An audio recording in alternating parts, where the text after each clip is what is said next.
Hey guys, it's Krista here with Blooms and Brushstrokes, and today I wanted to get on here and answer some of your questions because there's been a few really great questions asked in the comments. I just want to say, get on here and say thank you so much for engaging and commenting. Honestly, you guys have been absolutely unreal to me. The feedback and the encouragement has been far greater than I ever even imagined. Here's Texas the cat. He's got to say hi, as per usual. Hey, bud. Say hi to the peeps at home. Okay. Anyway, so you guys have been absolutely amazing. Some really great feedback, you know, even from the very beginning with my microphone. So we've got some microphones now. And you know, somebody had commented that they could only see the green tape. So that's really good. Even my boyfriend was like, Krista, that's too bright. So really great feedback. Honestly, I'm so thankful for every little thing that you guys have commented on thus far. Keep them coming. I think that'll just continue to make me a better content creator / video producer, I guess we can say. Because again, I'm super new at this, you guys. I'm a hairstylist by trade. I own a hair salon. I love to do art as a hobby. It is, you know, I've only sold a few of my paintings. This is just like a hobby for me, something I like to do in my spare time when I just want some downtime and to relax. And I've had lots of really great feedback just with my friends and family about it. So, yeah, and lots of people have been like, I'd love to learn how to paint from you. And so I put a survey out on my social media, and people, they all said either in person or on YouTube. And so YouTube is just a way for me to reach a greater audience. In person might come down the road, but right now I just think to be able to reach all the people that have said that they wanted them, the best way for me to do that is on YouTube. So here I am. It's totally something new for me and something that I am just experimenting with. And so far it's been a lovely journey. I've really, really enjoyed the whole, everything about it so far. You know, honestly, I think it's been great. And I get it. Like I've had a few thumbs down, which is totally fine. I get it. Not everybody is gonna like my style, like my art, like my videos, like my tutorials. And that's totally cool. I'm not here to convince everybody to like me. I'm here to show you guys what I do and then show you guys my technique. So if you enjoy it, you can do that yourself. I would love to have everybody feel confident in what they are doing, to be able to just get a paintbrush in your hand and just get painting. Honestly, that's what I'm here for. I'm not a technically trained artist. I am self-taught. I'm here just because I want people to be able to explore their creative sides and to just have fun with it and to just enjoy and learn the love and the beauty of watercolor paints. So that is my disclaimer, you guys. So, you know, I've had nothing but really, really great feedback, and that's all I can say. But you know what? I am self-taught. This isn't I'm not a super technical person. I paint by how I feel. If you need very technical instructions, I might not be the person for you, though I do go into detail as I do the tutorials, like how I'm doing it and step by step. My tutorials, I cannot make them longer or shorter than an hour. I can't. I've tried, and it's just all the information I just want to put in there so you don't miss steps. So, I don't have all the right terminology. I don't talk like a professor or an art instructor. I am just a small town girl that loves to create art as a hobby. And consequently, I've had many people ask about my art, so I'm sharing it to the world. So thank you. I just wanted to make this quick video on the few questions that people have asked, because a couple of the questions have come up more than one time. And so I just want to get on here and do this video so I can answer some of those questions, because I think if a few people are asking them, then likely a lot of people are maybe wondering the same thing. So we're going to start off with the biggest question that I've had thus far. And conveniently I just have a tickle in my throat. Conveniently, I have this amaryllis that's blooming right now. So this is going to help me to show you guys what I mean by when I do the circles. And so It's not always going to be a circle that I'm going to draw. I kind of briefly touched on this at the beginning of the sunflower video because somebody had asked, and then somebody else has asked. Pardon me, you guys. So I'm going to revisit this one more time, and then hopefully if anybody else has any more questions about it, then I can just direct them back to this video, because I guess, you know, honestly, I learned this technique a long time ago. I don't even know where from. Just like the technique of when you see your flower, you're going to see, like, it's not perfectly circular, but you're going to see. So the amaryllis has this, you know, it's got the outer edge of the petals. And then we've got the center circle. And so if I wanted to draw this exact amaryllis, I'm going to draw like the outside circle. I don't know what the best angle to do this is as far as for you guys to really truly be able to see. We're going to just wing it with the videoing here. So this is the outside circle I'm talking about, the outer edge, the whole perimeter. So, okay, I'm like, all right, I'm going to paint that. This is really tall. So I don't want to take this totally off, but this is the amaryllis that I'm working with. Is this one right here. I will take a photo of it and then we'll pop it on there too, but this is the one I'm working with. So you guys can see it's got this outer, my very first one wasn't a good circle, but you can see what we're working with. Okay, so when I talk about doing the outside, this one wouldn't be so much of a circle. So you can use a circle, but it's more gonna be oval maybe. But we're gonna work with a bit of a circle shape because you can see the outer edge pretty much makes a circle. A bit of a wonky circle, but that's what we're gonna start with. And then you can see the inside. This is our other circle where everything kind of comes together. So we've got our outside and our inside. And you can see just by looking at it that it, again, like if you're looking straight on, you know, this circle is the further, it's closer to the bottom petals. Whoops, I'm working backwards. It's closer to these bottom petals than it is to these top petals. So that's giving that look of this petal coming straight at you, you know? So let's work on that, you guys. Maybe I'll just cut it off there. No, I don't want to do that yet. I'll lay it down. I'll lay it down. Okay. No, I don't know what to do with this. Okay, I'm going to take one for the team and cut that one off. How truly lucky I am to have this amaryllis. It was a gift. Okay, so there's the amaryllis. I hope you guys can all see that. Okay, great. It's just going to roll over a little bit. But as I hold it, I can see. Okay. So we're going to start. My page is in the right spot. Okay. Okay. So we can even actually see that like this center is actually even closer to the right side than it is to the left. So we're going to start with our big kind of wonky circle, which is fine. Maybe a little too far over there. Should be for, but it's all good. I'm not going to stress. So then we're going to put our bottom circle down here. Perfect. And then we're going to start with our bottom petal, which is this one. And truly, if you're looking straight at it, it really, you know, it just is very close to this. So we're not going to do,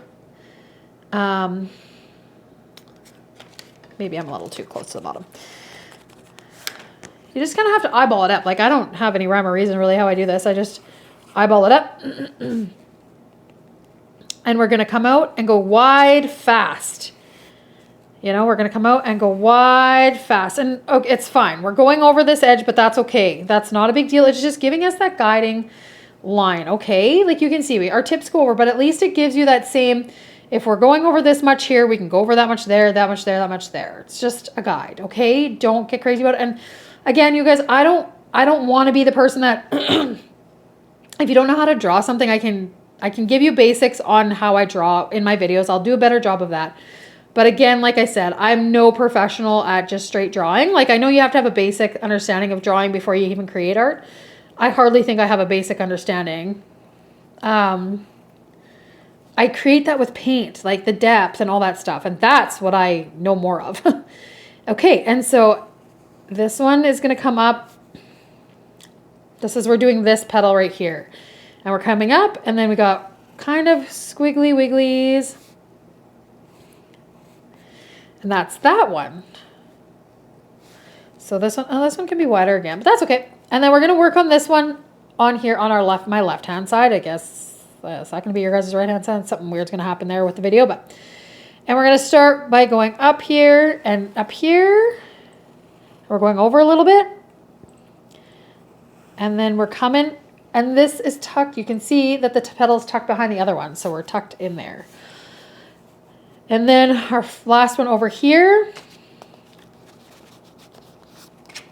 the petal is over top of this petal here. So we're just going to go up and over, and this one curls back around. This is this one.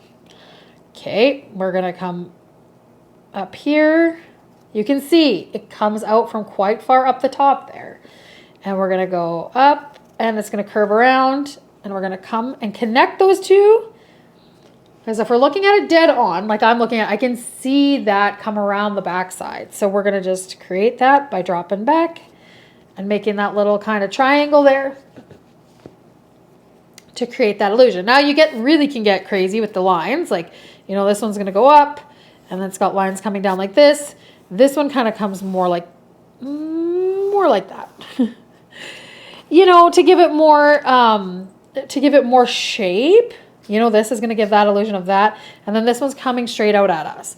So that is what I mean by drawing the circles, you guys. And you can do that for every type of flower. I don't think I have any other flowers kicking around. So that's what I mean. Like, you want to find the outer edge of the whole flower. So we got this one here. Well, say we are doing this one. Well, this one's a different shape.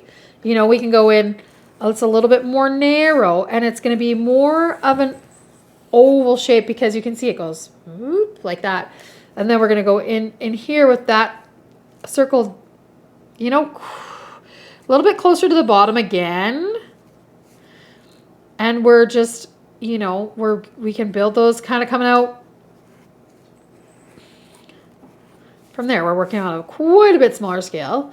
We've got, and I work with the inside petals first, and then I put the outside petals back in there. So that's what I mean by the circles, you guys. Hopefully that helps you understand what I mean a bit about that. It's just my guide.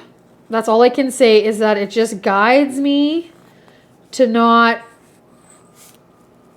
to keep the shape of a flower, okay? And that that is truly it. So I just go in and roughly sketch my drawing in there, because I know I'm not a good drawer. So I just go and roughly sketch them in there, but I use that. So that's what I 100% mean about the circles. Let me think of a different, I have lots of flower books here. I can grab one. Well, I mean, we can talk a bit more about like these, I just did these poppies the other day. And so I can do a little bit of a poppy here. Like, okay, so you see this one, this poppy here is opening up. So we're going to do kind of like an oval, but have like a little dupe down there. And then, okay, well, we can see that the center is a little bit closer to,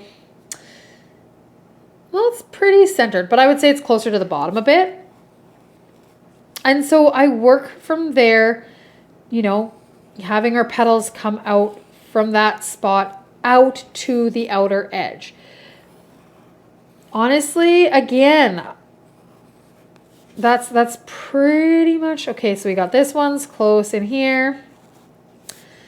You know, this one we'll just say comes up like that. Like, that's the best way I can describe it, you guys, is that like I'm the middle, I always pick my middle point, and then I pick my outer point. And depending on when you're looking at that flower, exactly where that your center is. If you know, if you're opening up, but you can see that there's more space between this part of the center, or there's more space between here and here than there is between here and here. So you know that you're gonna want to put your circle closer to this side of the flower, because it's going to give that look of it opening up. This one is, you can see this one is like it's opening a little bit downward from where you can see it. And so my middle circle is here, and there's more, so my outer circle will be like this big, And then my middle circle's here because there's less distance between the middle and this side than the middle than that side. So I hope that gives you guys a little bit of clarity on why I do that. That's the best way I can describe it. It literally just keeps me, in check of where my flower is and the direction that it's going. So, okay, if we have our, let's say if we have like a daisy or something. And this one we're going to be like right here. Okay, so then we're going to have our petals come out. Do, do, do.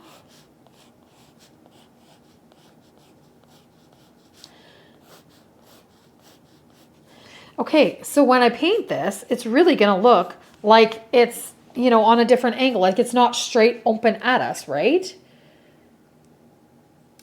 It's just going to be, it's going to look like it's opening up a bit.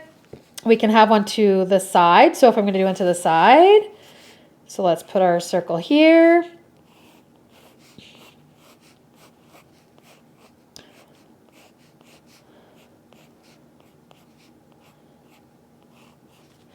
You know, it's going to give us a different look if we have it like so, right? So it's going to change the way our flower looks depending on the way our circles are. Say we want to have it like opening up like that. So then we're going to have like kind of our circle here, and then we're going to have our flower opening downwards.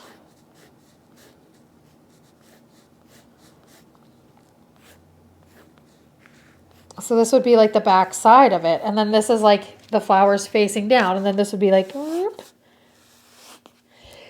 So the only thing I can suggest, and I'm going to be totally transparent with you guys, if I ever don't know, like if I don't have a flower in front of me and I'm thinking, okay, I want to draw this flower that I want it to be looking, I don't know what direction, like a flower in a direction that I can't really figure out in my head. Like I'm like, what do I do?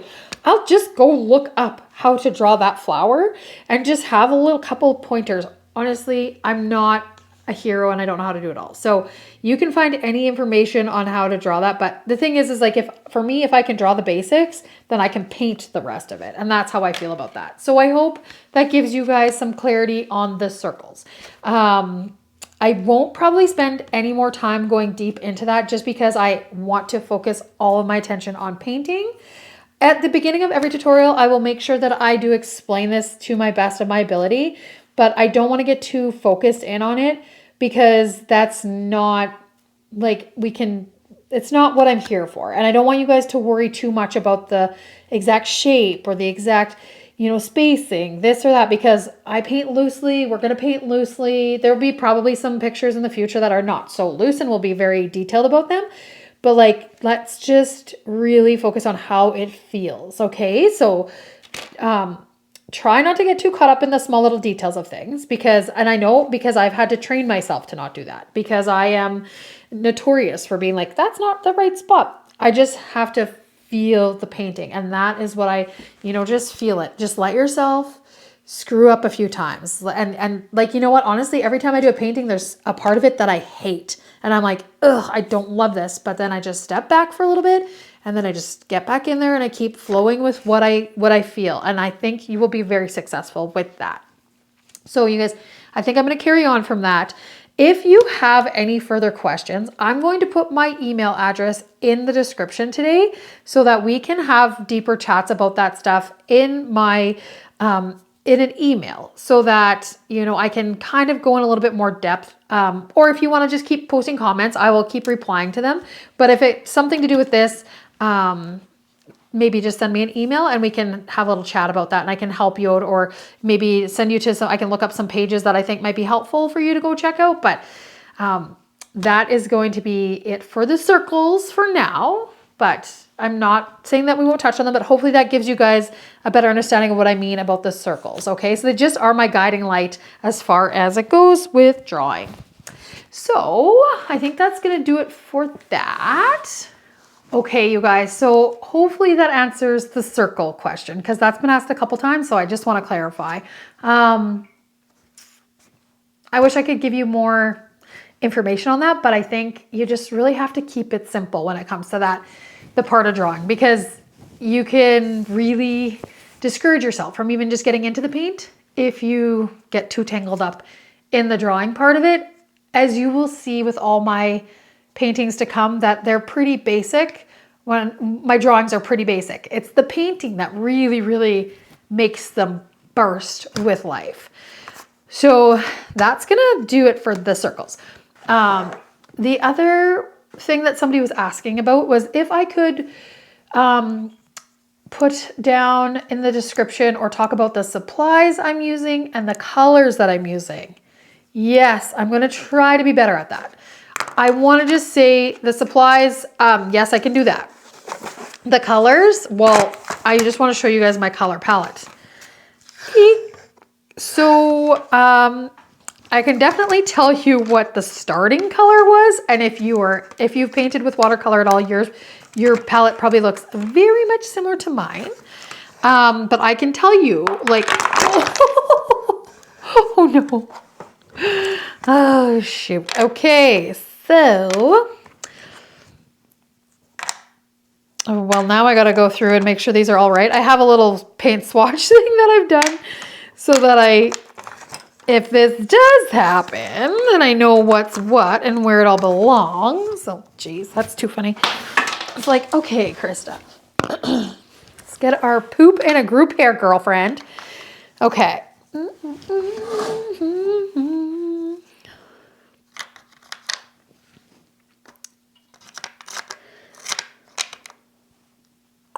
Perfect. Okay, we got them back in there. But so yeah, so if you're like me, it's just like a big old mess. So I can give you the colors that I work with, but they're probably not going to match the same colors as what's in your palette because it might be a little bit different, the names of them. Let's just see here. So I have, oh, I got to get the whole swatch paper from. So, yeah, like they're never going to be the same. Oh, that's a lie. We have lemon yellow. So there's a lemon yellow. Hansa yellow. No, straight up yellow. Then I got yellow orange. I got orange. I got yellow ochre. Ochre. Raw sienna golden. Like, they're not always going to be the same. So I can try to tell you what colors I'm using, but the reality is I mix them all up a bunch. And so like, you know, if I'm using a yellow, I say use the bright yellow, use your brightest yellow. I'm probably telling you to use this like lemony yellow, but then I am probably mixing it with something else. So the best you can do is go with your heart on that stuff. So like, if you're really inspired by the look of this, somebody commented that I didn't post the end result of this. Shame on me. But if you're like, I love that, Kirsten, I just need to know exactly what you used. Well, maybe shoot me a message and I can tell you, but like, I honestly use every single color. When I start with the lightest, I start with the lightest yellow and I build up to like the bright, darker, more intense orange. And a lot of times I would mix orange with brown to get some of this, you know, more kind of rusty red color. So I will try so hard to talk a bit more about that while I'm doing it because I know that'll be more helpful for everybody. I'm just new at this. So I appreciate you asking for that because I will try very hard to be more vocal in my videos about what exactly I'm using. I find if I zoom the camera too far away, you don't get really in on the detail, what I'm painting. So I struggle to be able to get the palette and the painting in the same, but anyway, you can see this one too. It's a mess. There's this color everywhere, but anyways, it's fun. As far as my paints go, oh my gosh, I wanted to mention this, you guys. Okay, so I bought this off Amazon. I don't even know how many years ago. I looked in my Amazon account. It was $130 for this paint set. It is the Yarka St. Petersburg Unlimited or Ultimate Watercolor 36 Professional Semi-Moist full pan watercolors. I looked this up the other day. It's $408 now. I couldn't believe it. So I don't know what happened there. And this is the Mangayo set. And they're like $50 on Amazon. I don't use insanely expensive stuff because I can't afford it. And I'm like a hobby watercolor artist. You know, I hope to eventually one day be able to splurge and, you know, justify buying some really great professional watercolor paints. But at this point, I'm just like not quite there yet because I'm still like, you know, it's not in the cards right now. So, okay. So those are the paints that I use. I do use these. I use the one and only. These are the, Stettler, I'm guessing it's pronounced. But anyways, I use this one pencil all the time, the 2H. And then if I'm just sketching, I will bust these out. But I've probably had these since I was in art school, which I only went to art school for 2 years and then dropped out because I didn't love it. But I probably literally have had these since then. That's how much I use the rest of them. But this pencil I've probably actually replaced many, many times. The 2H, so there's that. This is a eraser that's kind of just, I don't know, you can just like roll over things and pick up. You can pick up your pencil. So I do kind of recommend one of these. I don't know exactly what it was. I got it at Michael's and it's in the drawing section. So it's nice because if you draw your lines too dark, you can go in and like literally just dab it down and pick it up. So it's not so dark without having to like rub it. So you can, I forget what that's called. I'll look it up and I'll put it in the description too. I'm going to put all this stuff in the description so everybody knows. Because yeah, I want everybody to like know what I'm using so it makes it easier if you want to use the same things. So yeah, so that's nice because if I go too dark, I can just go in and like pick up that pencil mark. Great. The Micron pens, I've talked about these in every single video. I use the Micron archival ink pens for my pen work. And there's the 01s, which I have been loving. I had a whole pack of them. I hadn't used them. And I actually like the 01, I think, better than the 03. But I still like the 03. It's a true love of mine. So I use those in every single painting. So there's that. These are the Windsor and Newton metallic ink. Metallic inks that I use. So there's silver and gold. I just picked up another gold because this one is getting down to next to nothing. I do love the gold. I think better than the silver, but the silver has its place. So I've got those. I'll put those in the description as well. And then paint brushes. You guys, I've got all kinds of different ones. I'm not particular to any specific brand. I try to stick in the kind of like level 2. If you go to an art store, they have different levels of paint brushes for like your paint skill level. So I just, whatever, I use all kinds of them. But I don't have a ton of them. Like I don't have very many. These are them. I got a big flat one, which I love. This one is a 12 round. It's pretty juicy. That I think is okay, that's a level number 2, it says. This one is tricky because it holds a ton of water. So that one is, you need to know what you're doing because you could end up messing things up a lot. I don't use it a whole big bunch, but it does have its place. My go-to that I absolutely love is this number 6 round. It was a gift to me and I love it. Thank you, Kim, for that. She got it for me as a gift. I love these script ones. They're the number 1 script paintbrush. They do the fine detailing line work. I also use these for the metallic ink at the end as well. I just bought myself this brand new number 12 Sovereign. It's a Royal Langnickel. It's a number 12 round, but it's got like that. I think it's what the hair is in it. I don't know, but it's gorgeous. I forget. I got them from Michael's because I went there to grab. Oh, some more metallic ink. And I was just like, well, my mom had given me a little gift card for Christmas. So I thought, I'm spending it on paintbrushes. And then I also got this Aqua Elite Princeton number 8 round. Oh, that one's dreamy too.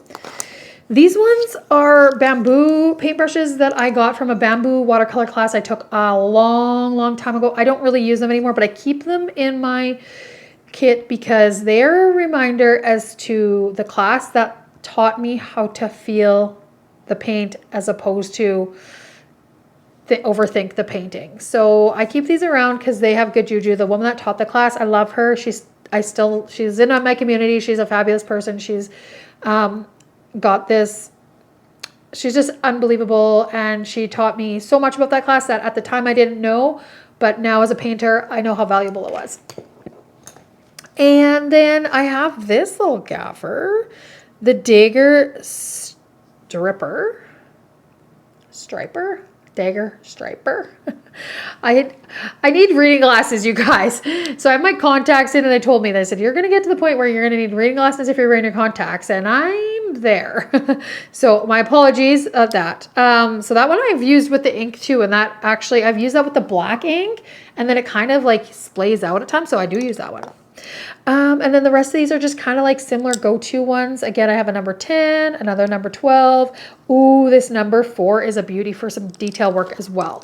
So those are the brushes. I use this metal reusable straw to blow the paint around. Depending on the angle I'm at, either use it bent or straight up.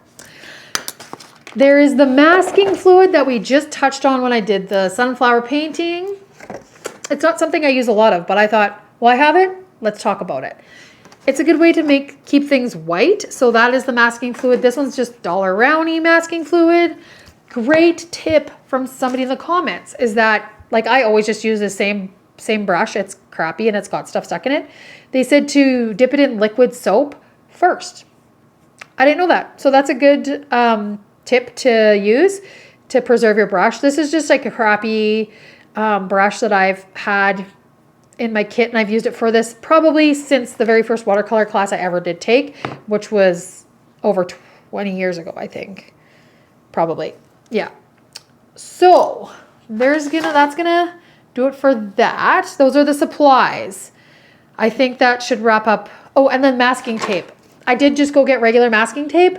There's got to be some painters like paint tape that's this color because this stuff is hardcore. It is intense, but somebody did say if you put it on your clothes first, kind of, and then you get like that little buffer of like lint on it so it doesn't make it as sticky. Or also somebody said you can use the blow dryer to take this off so it doesn't rip your painting. So I might try that because this stuff is intense, but my boyfriend also said to me, Krista, the green tape is way too bright. I think it'd be distracting people from your painting. So I've had a couple people comment on that too. So rectified that situation.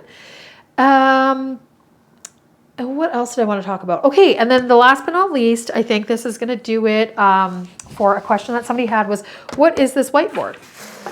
And, oh, I've got everything in the way here. This is just, I think they're called acrylic. This is years ago. I do a small amount of photography. I don't, like, it's just for personal use. And I mostly take pictures of my, like, photos of my flowers in my garden. And that's what I use to paint.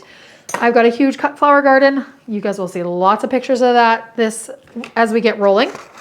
And so I do take some photos. This picture was taken like a gajillion years ago. I think it's called acrylic, is it? When you can get a picture painted or printed on that clear whatever. So it is a photo of my favorite place on the walking path where I live. And I just didn't love it. So I use the other side of it and it works like a dream. I wish I just had a bigger piece of this because I have some watercolor paper that's huge. I could probably find something like this somewhere, but you can use anything really. I have a piece of wood at the farm that I use. Yeah, you just want to be good and flat and a good solid surface to work on. So that is what I use for that. And then, oh yeah, the paper I'm using. Okay, this paper is what I've been using for all of our stuff so far is this Canson XL Watercolor book. I got this also at Michael's. As I've said before, our options for art stores is very limited here. And the one art store that we have is just a little bit out of the way. It's a bit inconvenient. So I don't get there all the time because I live out of town. And when I go through the city to come home, I literally go past Michael's. They don't have a great watercolor selection, like great paints, but they don't have a great selection of art supplies there. So if you're looking for something specific, I would say go to Black Dog. They have like that's an art store. So they would have everything and they'd probably be able to get you what you don't have. But I will, I have shopped at Black Dog before and we'll definitely get there again. It's just for what I need. I can often get that at Michael's. And then I have ordered stuff off of Amazon in the past because for a long time we didn't even really have an art store. Like Black Dog's fairly new. And they do have like painting's a big thing there. So that's great. And then I do have other paper too. This Arches paper. This is great quality paper. This is what I do most of my projects on. And then also this one is the Stonehenge. It's a watercolor pad, and so it's all glued down. It is glorious to work with. Oh, I want another one. So I only have one page left in here, and my friend that got me this, she got it at Black Dog. So I'm gonna go there and stock up on a little bit more of this, and I want to get a couple different sizes if I can. But it has been a game changer. I've absolutely loved working with this. It's been awesome. But Arches is a lovely paper too. You can get that at Michael's, any art store, Amazon. Yeah, so that's what I use for paper. I hope that gives you guys a good understanding of the materials I'm using. I will be super mindful about talking about all my colors and stuff that I'm using as I go. I'll get better at it, you guys, I promise. I wrote down my questions too. I think that was kind of it. I think I covered everything that people had asked about a little bit. I love the questions, so keep them coming. Don't ever hesitate to ask because we're all here learning together. And the more that you ask, the more that it forces me to be like, hey, why do I do that? Or how come I use that? Or, it makes me, because honestly, when it comes to drawing the flowers, I just automatically just draw that. Like I just always start with the circles. And so when people were asking, I'm like, oh man, I'm like, how do I describe this to people? Because I've just been doing it for so long. That's just how I do it. I'm like, where did I even learn this from to begin with? Like, who taught me that? I probably learned that in like art school or something, or like in art class in high school or something. Like, it's been so long that I just kind of like always do that. So when you guys had asked, I was just like, okay, I better think about this. And so yeah, I hope that gives you guys a really good understanding of what we're doing here. And as you guys can see, I just want you all to know, I am in my kitchen at my kitchen island. I don't have I have a office studio kind of space. It doesn't have very good lighting and it doesn't have enough space for me to just like spread everything out. So I live alone, me and my cat. I'm here part-time and then I'm at my boyfriend's place part-time out at the farm. But it's like, I can spread this out in my kitchen island. And then when I'm going to use the kitchen island, I just like move everything up top there where there's a couple books and stuff. I just like, oh, okay, just plop it up there and then it's perfect. So I just want you to know you don't need to have the perfect everything to paint with me. You can have the basics of everything to paint with me because that's what I use. And I started with the absolute basic of everything, like the beginner watercolor paint set, like I've shown before in, I think, the last video. This was my OG watercolor set, you guys. This is the original. Like, I still have it. And you can paint with anything that has pigment in it, and just get into it. Don't overthink it and just start with me. Just start with me. I'm going to kind of bop back from like, a little bit more simpler to a little bit more detailed.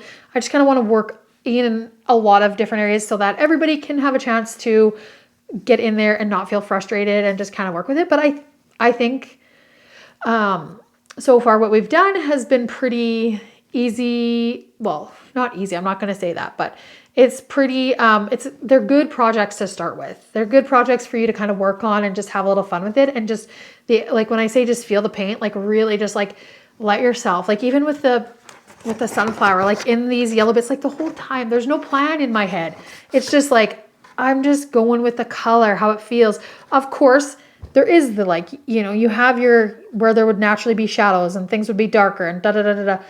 That you understand that like as you become a painter, where like if you're looking at something, you can see where the shadows are in this flower. Well, that's going to be a bit darker.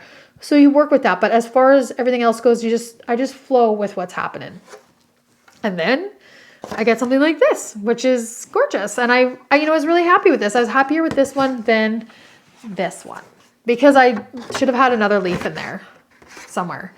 But that's okay. I really love them both. I think they turned out really, really pretty. So yeah, that is going to wrap it up for me, you guys, on this video. I hope that I touched base on the things that have been, or questions that have been burning in your guys' mind, and don't ever hesitate to ask anything because honestly, there's no dumb questions here. We are all learning together and you guys might teach me something else. In fact, there has been a few people that have, there's been some tips on there that people have said, and I'm like, yes, thank you. This is what I need because I'm a hobby watercolor artist. That's all I can say. And so I'm learning just like you guys are. So ask the questions and feel free to have the chats and engage. And you know what?